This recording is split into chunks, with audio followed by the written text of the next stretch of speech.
à la fille qui incarne véritablement l'avenir de cette famille, a déclaré mon père en levant sa flûte en cristal vers le lustre monumental. La salle de réception est devenue silencieuse. Les 200 invités de l'élite parisienne ont retenu leur souffle. Nous transférons officiellement les droits de propriété de notre domaine du lac à Élise, dès ce soir. Les applaudissements ont été assourdissants. Élise rayonnait, serrant le bras de son fiancé, Thomas, savourant l'adoration générale. Puis, le coup de poignard est arrivé. Parce qu'un héritage, a ajouté mon père en me regardant droit dans les yeux depuis. Le podium appartient à l'enfant qui sait préserver notre image. Je n'ai pas vacillé. Je n'ai pas pleuré. J'ai simplement pris une lente gorgée de mon champagne et j'ai souri. Parce qu'il pensait assister à un couronnement. Il ne savait pas qu'il s'agissait d'une exécution. Laissez un commentaire pour me dire d'où vous m'écoutez et quelle heure il est chez vous. J'aimerais savoir qui fait partie de notre communauté. J'ai posé mon verre vide sur le plateau d'un serveur qui passait et j'ai tourné le dos au podium. Je ne suis pas parti en trombe. Partir en trombe, c'est pour ceux qui espèrent encore que quelqu'un viendra les rattraper. J'ai marché avec le rythme calme et régulier d'une femme qui clôture un contrat commercial ayant mal tourné. Tandis que je traversais la foule, les applaudissements pour Élise ont fini par s'estomper, remplacés par le murmure des 200 invités fortunés reprenant leur conversation. Ils buvaient le champagne que j'avais payé. Ils se tenaient sous les lustrants cristal que j'avais loué. Ils admiraient la robe en soie sur mesure que portait ma sœur, une robe à 6 000 € payée par un chèque de mon compte personnel, car ma mère m'avait dit que la trésorerie était un peu juste ce mois-ci. Pendant des années, j'avais été l'architecte de leur illusion. J'étais celle qui équilibrait les comptes dans l'ombre pour qu'ils puissent briller dans la lumière. Je payais les traiteurs quand les cartes bancaires étaient refusées. Je couvrais la compte de la salle quand mon père disait que ses virements étaient bloqués. J'étais l'associée silencieuse de l'entreprise, famille parfaite. Je me disais que c'était de la loyauté. C'est ça le piège, n'est-ce pas? Nous nous persuadons que nous sommes les plus forts, les plus fiables. Mais alors que je me dirigeais vers la régie technique au fond de la salle, je me suis enfin autorisée à regarder cette chaîne invisible qui m'étouffait depuis 10 ans. C'est une chose étrange, la chaîne du survivant. Elle n'est pas faite de fer ou d'acier. Elle est faite d'espoir. Cet espoir pathétique et désespéré que si vous payez une facture de plus, si vous résolvez une crise de plus, si vous les rendez beaux. Une fois de plus, ils finiront par vous regarder et voir une fille au lieu d'une ressource. Vous vous convainquez que votre utilité équivaut à de l'amour. Vous pensez que si vous vous rendez indispensable, vous serez en sécurité. Mais ce soir, sous ces projecteurs, la chaîne a rompu. Elle n'a pas cassé avec fracas. Elle s'est simplement dissoute. J'ai réalisé que je ne les maintenais pas à flot. Je finançais ma propre effacement. L'annonce de mon père n'était pas une trahison soudaine. C'était simplement la facture finale. Il avait pris tout ce que je lui avais donné, mon argent, mon silence, mon travail, et il s'en était servi pour construire un piédestal à Élise. Un piédestal bâti sur des dettes sur le point de s'effondrer. Il pensait lui offrir un héritage. Il ne réalisait pas qu'il lui tendait une grenade. Et j'étais la seule dans la pièce à savoir exactement quand la goupille avait été retirée. Je suis arrivée au fond de la salle. Le technicien lumière, un jeune homme avec un casque, m'a regardé nerveusement. Il connaissait le plan. C'est moi qui l'avais embauché. Il a hoché la tête, sa main sur la console. Sur l'écran géant derrière la scène, une image figée de mes parents souriant le jour de leur mariage, il y a 30 ans. Attendez. C'était l'image de couverture du montage anniversaire que j'avais mis des semaines à préparer. Les invités s'attendaient à un diaporama larmoyant de vacances, de remise de diplômes et de souvenirs joyeux sur une musique sentimentale. Ils s'attendaient au mensonge. J'ai ouvert mon ordinateur portable. L'écran brillait avec une toute autre présentation. Ce n'était pas un montage. C'était un audit judiciaire. J'ai jeté un dernier regard à la scène. Henri et Catherine trinquaient avec le maire. Élise riait, la tête renversée, ignorant dans sa béatitude que le titre de propriété dans sa main était une encre qui allait l'entraîner au fond de l'océan. Je ne me sentais pas coupable. Je ne me sentais pas triste. Je ressentais la sensation fraîche et pure d'une clarté absolue. J'ai tapé sur l'épaule du technicien et j'ai branché mon câble HDMI sur le flux principal. Il est temps de leur montrer le coût réel de leur affaire. La musique s'est coupée en premier. Le quatuor à cordes qui devait accompagner 40 ans de souvenirs s'est tu en plein milieu d'une note, laissant un vide de silence. Puis l'écran a scintillé. Les invités qui s'attendaient à voir des vidéos de famille se sont penchés. Ils étaient confus. Ils plissaient les yeux, essayant de déchiffrer le document noir et blanc qui s'affichait maintenant en format géant au-dessus de la table d'honneur. Ce n'était pas une photo. C'était un PDF scanné. En haut, en lettres grassées. Impitoyable, il était écrit « Mise en demeure ». Le souffle qui a parcouru la salle n'était pas un cri.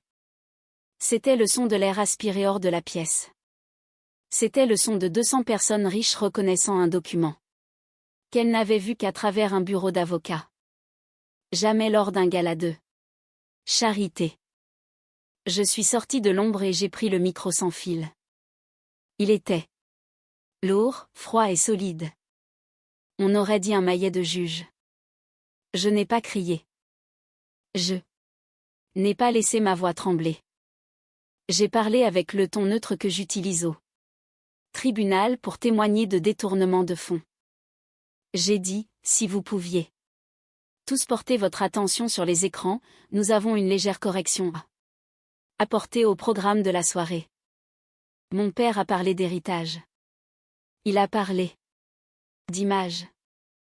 Mais je pense qu'il est important, surtout ce soir, de regarder le coût de cette image. J'ai cliqué sur la télécommande. La diapositive a changé. C'est là que la différence entre l'image et la vérité devient violente. Nous vivons dans un monde obsédé par la surface, n'est-ce pas? Nous filtrons, nous retouchons, nous coupons ce qui dérange. Mais en comptabilité judiciaire, nous avons un adage, les chiffres n'ont pas d'état d'âme et les chiffres ne mentent pas. Sur l'écran, une photo est apparue. Elle était magnifique. Mes parents et Élise Atulhomme, bronzés, riant, tenant des cocktails face à un coucher de soleil de carte postale. C'était la définition même de la belle vie. J'ai regardé ma mère, Catherine. Elle portait la main à sa bouche, ses yeux écarquillés par une terreur devenue réelle. J'ai expliqué que cette photo datait de 3 ans. Elle avait récolté 400 likes sur les réseaux sociaux. Elle représentait le sommet de la marque familiale.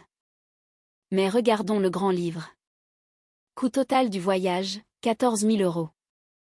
Source des fonds, 3 mensualités de prêt immobilier non payé sur le domaine du lac. J'ai cliqué à nouveau. Un écran divisé est apparu. À gauche, la photo de vacances. À droite, le relevé bancaire montrant les frais d'agio et les pénalités s'accumulant sur le prêt. La salle était plongée dans un silence de mort. On pouvait entendre les glaçons fondre dans les seaux à champagne. J'ai cliqué à nouveau. Une nouvelle photo. Élise rayonnante, appuyée contre une décapotable avec un nœud rouge sur le capot. Son 22e anniversaire. J'ai dit, un symbole de liberté, un symbole de statut. La réalité, cette voiture n'a pas été achetée. Elle a été louée en utilisant une ligne de crédit à taux élevés contractée sur la maison même que vous venez de recevoir en cadeau.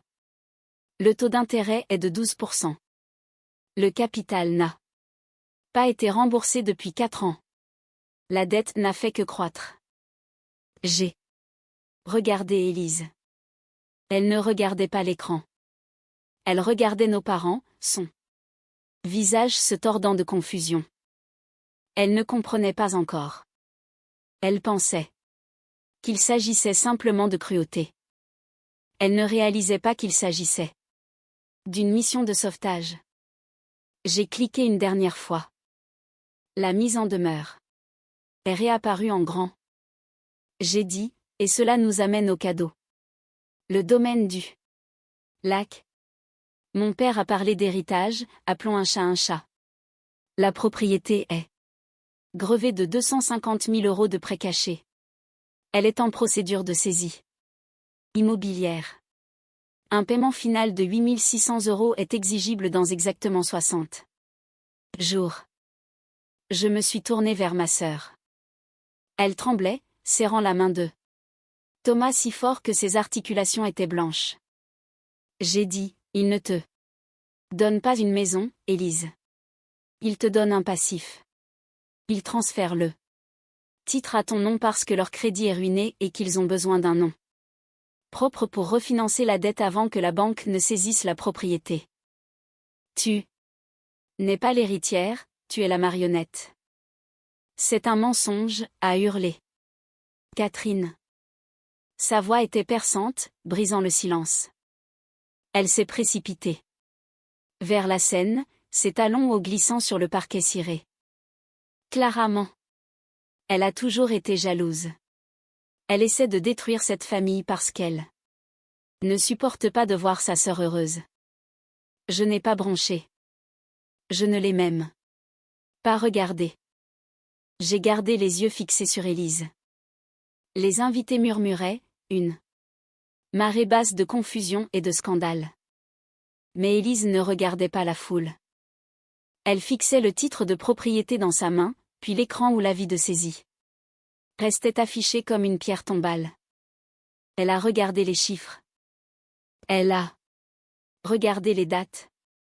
Et pour la première fois de sa vie, le voile de l'insouciance s'est levé. Est-ce vrai, a-t-elle murmuré. Sa voix était petite, tremblante. Papa, est-ce vrai? Henri a redressé sa cravate. Il a tenté de retrouver sa prestance de salle de conseil, mais son visage était ruisselant de sueur. Il a regardé Thomas, le fiancé, dont la famille possédait la moitié des promoteurs immobiliers de la région. Il a regardé la sortie. Il a réalisé qu'il n'y avait aucune issue. Alors, il a fait ce que font toujours les narcissiques lorsqu'ils sont acculés. Il a attaqué. Il a frappé la table du poing. On a fait ça pour toi, a-t-il rugi en pointant un doigt tremblant vers Élise. Tout ce qu'on a fait, chaque prêt, chaque ligne de crédit, c'était pour bâtir cette vie pour toi, pour s'assurer que tu aies les bons vêtements, les bons amis, la bonne image. Et voilà comment tu nous remercies, en nous humiliant en public. La salle a reculé. Mais je me suis approchée du micro. C'était le moment. C'était la leçon. J'ai dit, écoute-le, Élise. Écoute la logique. Il ne parle pas d'amour. Il parle de retour sur investissement. C'est le paradoxe de l'enfant doré, n'est-ce pas? Tu as passé toute ta vie à penser que tu étais la préférée.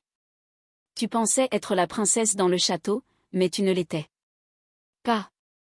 Tu étais juste l'actif le plus coûteux de leur portefeuille. J'ai regardé la foule, puis mon père. J'ai dit, les psychologues appellent cela le coup irrécupérable du narcissisme. Pour eux, un enfant n'est pas un être humain.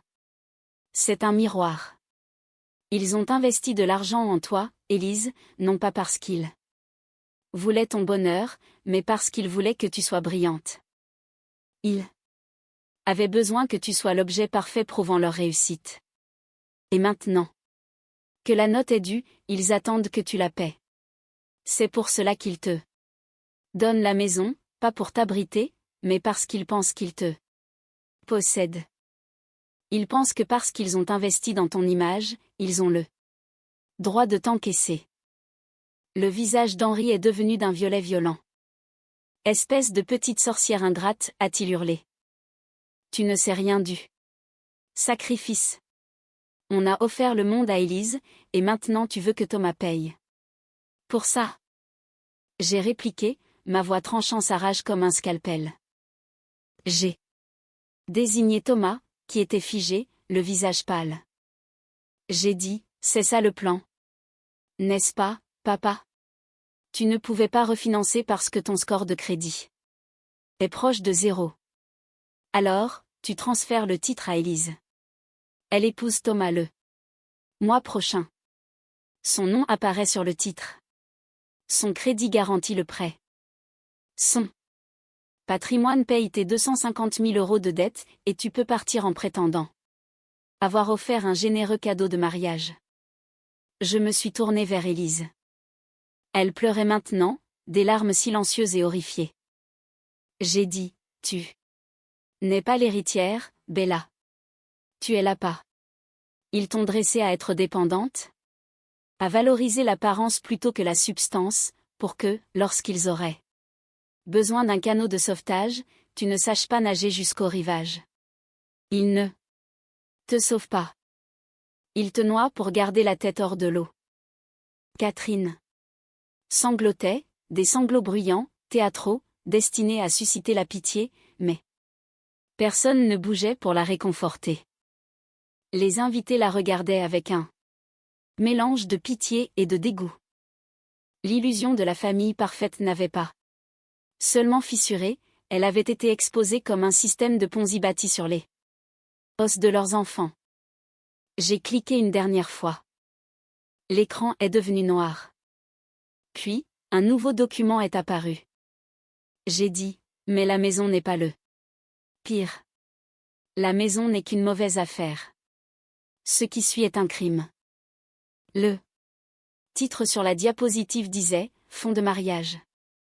J'ai dit, ce compte a été ouvert il y a 18 mois. Thomas, tu as viré 50 000 € directement à mon père pour sécuriser la compte de la salle et couvrir les frais de traiteur. Tu leur as fait confiance pour gérer la logistique car ils insistaient pour offrir à leur fille le jour parfait. J'ai regardé Thomas. Il fixait l'écran, la mâchoire serrée.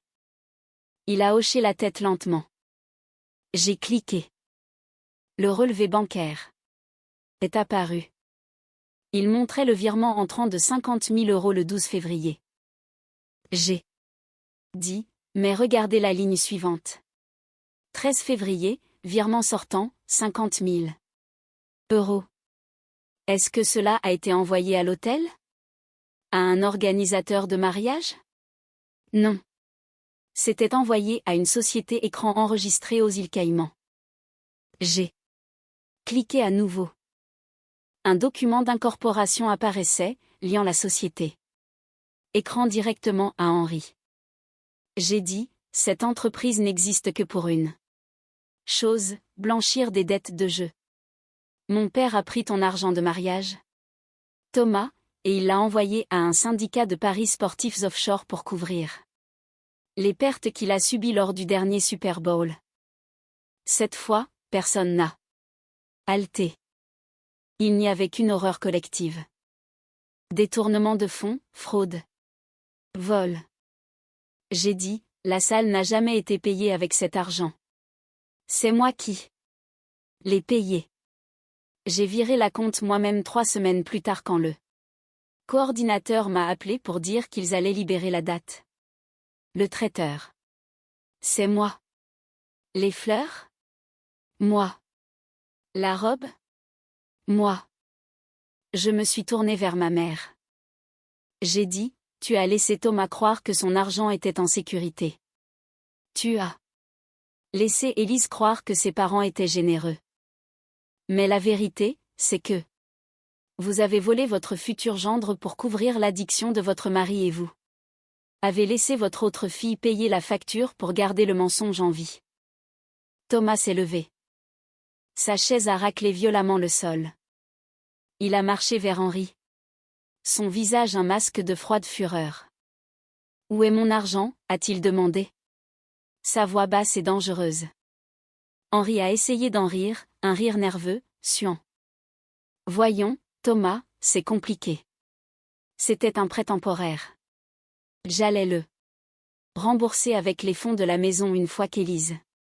Donc tu m'as volé pour payer une dette de jeu, a interrompu Thomas. Et tu prévois d'utiliser mon crédit pour rembourser la maison que tu as déjà hypothéquée. Jusqu'au cou. Henri a balbutié, c'est de la finance, fiston. Tu comprends le levier. Je comprends le vol, a dit Thomas. Et je comprends la fraude. Il s'est tourné vers Élise. Elle pleurait, le titre de propriété froissé dans sa main comme un déchet. Bella, a-t-il dit doucement. Tu savais. Elle a levé les yeux, grand et terrifié. Non. Je le jure, Thomas. Je ne savais pas. Ils m'ont dit.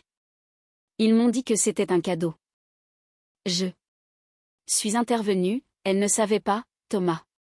Elle n'est pas complice. Elle est la victime. Il comptait sur le fait qu'elle soit trop reconnaissante pour poser des questions. Il comptait sur le fait que tu sois trop poli pour demander des factures. Thomas m'a regardé, puis a reporté son regard sur Henri et Catherine. Il a sorti son téléphone. J'appelle la police, a-t-il dit. Et ensuite, j'appelle mes avocats. Ce mariage est annulé. Non, a hurlé Catherine en se précipitant vers lui. Thomas, s'il te plaît. On peut arranger ça. C'est un malentendu. On est une famille. Nous ne sommes pas une famille, a dit Thomas en reculant. Vous êtes des criminels. La salle a explosé. Les invités se levaient, chuchotaient, sortaient leur téléphone. Le maire était escorté en urgence par son service de sécurité. L'illusion du gala anniversaire parfait avait totalement volé en éclats. Puis, la fissure finale. Élise s'est levée. Elle a marché vers nos parents. Elle n'avait plus l'air de la petite sœur gâtée. Elle avait l'air de quelqu'un qui vient de survivre à un accident de voiture. Elle a regardé le document dans sa main, puis Henri. Tu m'as vendu, a-t-elle murmuré. Sa voix tremblait, mais elle était assez forte pour être entendue par-dessus le chaos. Tu ne m'as pas fait de cadeau. Tu m'as vendu pour te sauver toi-même. Élise, ma chérie, a plaidé en riant, tendant la main vers elle. Ne me touche pas, a-t-elle hurlé. Elle a jeté le titre de propriété au visage de son père. Le papier a virevolté jusqu'au sol, atterrissant dans une flaque de champagne renversée. Je vous hais, a-t-elle crié, la voix déchirée par la trahison. Je vous hais pour ce que vous m'avez fait, et je vous hais pour ce que vous avez fait à Clara. Le visage d'Henri s'est déformé. Le masque est tombé complètement. Il ne voyait plus une fille. Il voyait un actif en faillite. Il voyait la ruine de sa réputation. Il voyait la fin de sa vie. Il s'est tourné vers moi. Ses yeux étaient fous de rage. Toi, a-t-il rugi. Tu as tout gâché, espèce de sorcière jalouse et méchante. Il a bondi. Il a traversé la distance entre la table d'honneur et le podium en quelques secondes, ses mains cherchant ma gorge. Je n'ai pas bougé. Je n'ai pas vacillé. Je n'en avais pas besoin. 2 hommes en costume sombre sont sortis des ombres derrière le rideau. Ils étaient efficaces. Ils étaient professionnels. Et, comme tout le reste ce soir, je les avais payés à l'avance. L'un d'eux a attrapé le poignet d'Henri en plein vol. L'autre a maîtrisé son épaule. Il n'y a pas eu de combat, juste la lutte pathétique d'un homme réalisant que son autorité s'était évaporée.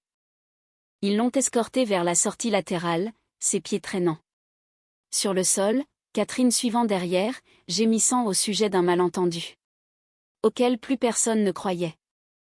La salle était calme. Le genre de silence qui suit un accident de voiture. J'ai regardé Élise. Elle était seule au centre de la piste de danse, entourée des débris de ses fiançailles et de sa vision du monde. Elle m'a regardé. Il n'y avait plus de haine dans ses yeux. Juste de l'épuisement. Et pour la première fois, de la reconnaissance. Elle a hoché la tête, un petit signe sec. Ce n'était pas un remerciement. C'était la reconnaissance que la dette était enfin apurée. J'ai rangé mon ordinateur. J'ai débranché le câble HDMI. L'écran est devenu noir, effaçant l'épreuve, mais la vérité restait gravée dans l'esprit de chaque personne présente. Je suis sortie par la porte arrière dans l'air frais de la nuit parisienne. Je ne me suis pas retournée. Le compte était soldé.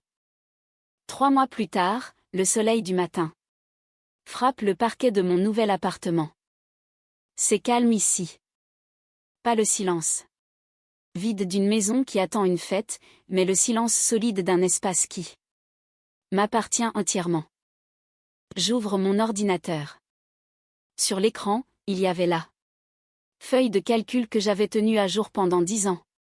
Famille-sauvetage.xls. Elle contenait chaque prêt, chaque sauvetage, chaque dissimulation. C'était le document de ma propre servitude. Je n'ai pas hésité. Je n'ai pas ressenti de nostalgie. J'ai sélectionné le fichier. J'ai appuyé sur supprimer. Puis, je suis allé dans la corbeille et j'ai cliqué sur vider. Les nouvelles me parviennent par des tiers maintenant. Henri et Catherine sont actuellement en liberté sous caution en attente de leur procès pour détournement de fonds. Le domaine du lac appartient à la banque, vidé de ses meubles, une coquille vide, tout comme la réputation qu'ils ont essayé si désespérément de protéger. Ils sont en faillite dans toutes les devises qui comptent. Élise travaille comme chef d'équipe dans une boutique à Brooklyn. Elle vit dans un appartement au 4e étage sans ascenseur avec une colocataire. Elle a vendu ses vêtements de marque. Elle a supprimé ses comptes d'influenceuse. Je l'ai vue la semaine dernière de loin, marchant dans la rue en mangeant un bagel. Elle avait l'air fatiguée. Elle avait l'air naturelle. Elle avait l'air réelle. Elle se construit enfin une vie qui coûte seulement ce qu'elle peut se permettre. Et moi, je suis assise ici avec une tasse de café qui a le goût de la liberté. Je sais qu'il y a des gens, peut-être vous, qui s'accrochent encore à cette chaîne invisible. Vous êtes celle qui répare, celle qui stabilise, celle qui absorbe les chocs pour que les enfants dorés puissent briller. Vous restez parce que vous avez peur de la culpabilité. Vous avez peur que si vous arrêtez de ramer, le bateau coule et que ce soit votre faute. Mais j'écris ceci pour vous dire quelque chose que j'aurais aimé qu'on me dise. Il y a une paix qui vous attend. De l'autre côté du pont que vous brûlez. Vous pensez que ce sera une tragédie. Ce ne le sera pas. Vous aurez l'impression de poser un sac à dos très lourd que vous portiez en haut d'une montagne depuis toute une vie. Vous ne leur devez pas votre avenir juste parce qu'ils vous ont donné un passé. Vous ne leur devez pas votre solvabilité juste parce qu'ils vous ont donné leur nom. Parfois, la chose la plus aimante que vous puissiez faire est de les laisser tomber, car tant que vous serez leur coussin, ils n'apprendront jamais à se tenir debout. Et tant que vous serez leur ombre, vous n'apprendrez jamais à briller. J'ai pris une gorgée de café. J'ai regardé l'horizon de la ville. La vue était chère, mais pour la première fois de ma vie, la facture était réglée en totalité.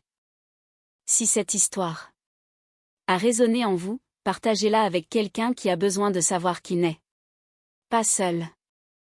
Et n'oubliez pas de vous abonner pour plus d'histoires de vérité et de justice.